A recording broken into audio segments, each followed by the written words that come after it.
everybody, and a very warm welcome to Wine with Jimmy. I'm your host, Jimmy Smith. This is a wine educational channel designed to help those of you just loving wine to get more from it, but really those of you studying wine to give you the confidence, of course, to smash the examinations that you may be taking out of the park. Welcome to a series here on the level 3 for the WSET. This is looking at Hungary, which you only need to learn about Tokaj. So we're going to go through a number of parts about Tokaj. Now, if you have any comments or questions or concerns, please pop them in the comments section below this video. Make sure you click like and you click subscribe whilst you are there. You can also use the world of social media that you see at the bottom of every slide. Welcome to part 2.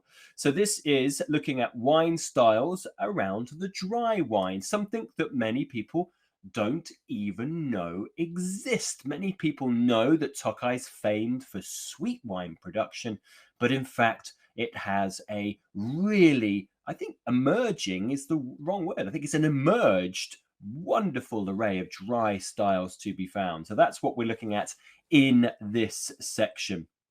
Okie dokie. So let's rock and roll. Looking at the first thing, we're going to talk about the range of styles to begin with, the 3 categories of harvesting that make these styles, and then focus on the dry expressions. First of all, the range of styles. Now, Tokaj, of course, as I just mentioned, has been very famous for sweet wine production, often called the king of wines, the wine of kings, but it's a moniker which is often attached to many different wine styles and grapes, namely Nebbiolo, for example. Now, these sweet wines rank amongst some of the best in the world, and they are utterly delicious. But producers here can't just rely on sweet wine production. A lot of the modern market today wants to drink dry. So, of course, they are crafting top quality, high-end, lovely dry wines from this area. Typically, of course, the dry wines will be bottled in a 75 cl, that's 750 milliliters, a typical wine bottle. Whereas the Tokajs, such as Tokaj Aszu, as you'll see just here, are in those quite famous 50 cl, 500 milliliter bottles. Late harvest tend to be in the more sauternes looking ones you'll see on the right-hand side. So the 3 categories of harvesting the grapes here will give us the distinctive range of styles that we can find. Now, depending on the degree of noble rot development, a producer will often make a range of styles. And to allow for this, the pickers will separate the grapes into 3 different categories, as I have previously mentioned. Now, first up, where the noble rot has been rather widespread, so there's been a lot of it, the pickers will pass through the vineyards multiple times, selecting the individual Aszu grapes. Aszu is the local name for nobly rot or rotten. In fact, it's rotten, but what we refer that to here is noble rot, like you see in this picture. And of course, this will go on to make the famous sweet wines. There's then the berries that are the bunches of grapes which remain unaffected by noble rot, what we would call healthy grapes or healthy berries. These are collected separately, and of course, these will be utilized to make dry styles, but also the base wine for the Tokaj Aszu. But of course, this does not have noble rot. And then the third grouping is a selection which is called Szamorodni. So Szamorodni means, loosely translated, as it comes. This involves bunches that are partially affected by noble rot, as you'll see in the picture, and then also the remaining ones will be healthy grapes. These 3 different harvests that we've just discussed, so the Tokaj Aszu, the healthy berries, and then the kind of mixed, can make a big variety of different styles. So let's talk about the dry styles. Here's your first one then, and this is a dry wine without botrytis, without the effect of noble rot. This category, of course, is gaining importance in a market where premium dry wines are much desired. This category allows producers to make wine in years where there is not much noble rot, but producers will make this every year. It's just the way it is done here now to produce a dry style, but more will be cultivated in years where there's not enough noble rot.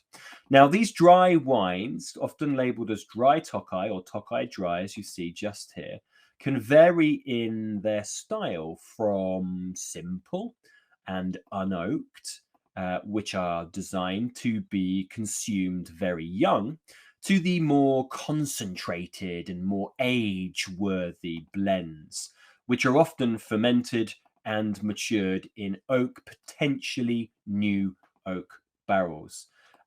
Most of the dry wines, as you'll see from the label here, are made from ferment. It has the desiring characteristics, what we want in wines today, and we'll talk through that style. The other is Tokaj Szamorodni. Now, as we mentioned, these are made from grapes harvested as Szamorodni, or as it comes, and may be zaraz, which is that word just here, which means dry, or it may be edes, which means sweet, as you'll see on the left-hand side, depending on the amount of noble rot that is present. Now, by the nature of the harvest, the dry wines will show noble rot. These wines will be aged in cask for a minimum 1 year and must be 2 years old before release. But most are actually aged longer than that. And there's a special other thing to talk about here as well. And this puts it in the category of quite interesting yeast floor style wines. Now, the casks for the dry wines are not completely filled. So this is just for the dry styles, the zaraz styles. And this enables the floor-like yeast to form naturally on top of the wine. Exactly the same thought process that one will find in regions like Jerez, in Jura, and also in places like Sardinia with Vernaccia di Oristano. Now, this develops a characteristic, therefore, similar to Fino sherry or Manzanilla sherry. This yeast does not have a role to play in the sweet wine styles. And those sweet wine styles for Szamorodni will typically have an oxidative character, although the modern trend for these sweet Szamorodnis is in fact to produce them as a less oxidative style. But look out for the Szamorodni Zaraz styles, because they are the ones that will have this floor. And if you are particularly interested in these wine styles, as I am, then they will really fascinate you as a style. Okay, that brings me to the conclusion of the dry styles for Tokaj, a category which is gaining importance and probably fairly new to you. Part 3, in fact, are the wine styles for the sweet wines plus the wine laws, which is in a separate boxed section in your textbook. If you wish to have a look at that video, you'll need to go and sign up to www.winewithjimmy.com. That's my e-learning portal that gives you a huge amount of resources to help you with your studies to pass your level 3 examination. You really won't regret it if you go along and sign up. Once again, any comments, questions or concerns, please do get in touch. You can do so by emailing or get in touch by commenting on this video below. And you can click like and subscribe whilst you're down there. You can also use the social media that you see at the bottom of every slide. And if you are in the United Kingdom, you are going and traveling around old Blighty's green rolling hills, then come and see me down in London town and come and see me at one of my establishments for a glass or a bottle. I've been Jimmy Smith. Ciao for now. Goodbye.